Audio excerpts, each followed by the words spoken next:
Saturday Night Live continued its festive themes this week with an opening skit beginning with a White House Christmas address from U.S. President Donald Trump, played by Alec Baldwin, and First Lady Melania Trump.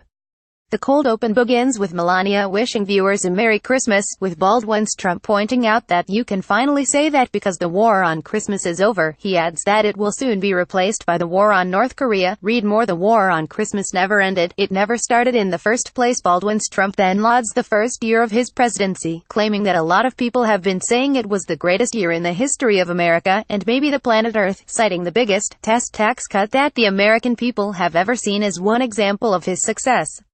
He praises the tax cut as an achievement so great that it might actually prompt him to behave in a presidential manner. That is until CNN anchor Don Lemon says something mean about me and I tweet the actual N-word. Watch SNL's women take on UAL misconduct with Welcome to Hell video. Trump then excitedly talks about how Santa Claus will make his presence felt by taking presents from Muslims and illegals and giving them to American children. Introductory remarks complete, Trump then announces that he will be hanging ornaments bearing the faces of all the haters and losers I destroyed this year on his Christmas tree. Read more. SNL cold open features Michael Flynn and the ghosts of Donald Trump's past advisor Kellyanne Conway enters the room first clutching an ornament of former FBI Director James Comey. Sadly, I had to fire Comey because he's a nutjob, and also because he knew all my secrets, Baldwin's Trump says whisky as the ornament goes up on the tree. Conway then leaves the room and in strides White House Press Secretary Sarah Huckabee Sanders with ornaments of her predecessors Anthony Scaramucci and Sean Spicer, whose mangled corpses I stepped over to get this job. Watch U.S.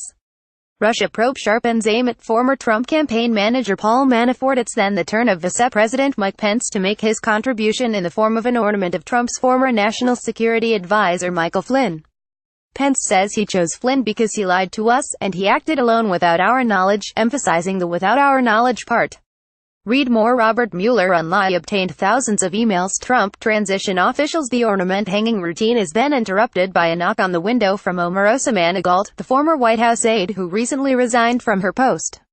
Omarosa is seen slamming on the window and demanding to be let in, before being bundled away by a security officer, in a scene that echoed some recent tours that she was forcibly removed from the White House premises.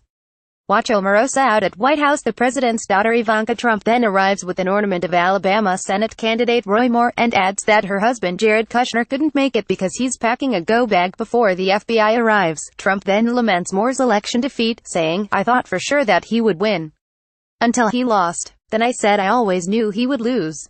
But at least America knows that I finally supported an accused childer. Ivanka then adds that she tried to make an ornament of Steve Bannon, but his face wouldn't fit. Watch SNL skewers Republican Senate candidate Roy Moore in cold open. Trump's sons Donald Trump Jr. and Eric Trump then appear, with Trump Jr. unveiling an ornament featuring an array of former Trump aides, including former campaign manager Paul Manafort and political advisor George Papadopoulos. An elf on the shelf then shows up in the form of Attorney General Jeff Sessions, played by Kate McKinnon. She asks Trump if she can put an angel with special counsel Robert Mueller's face on it, and is granted her wish. Merry Christmas. McKinnon's elf version of Sessions says, everybody is going to get away with everything. Copyright 2017 Global News, a division of Chorus Entertainment Inc.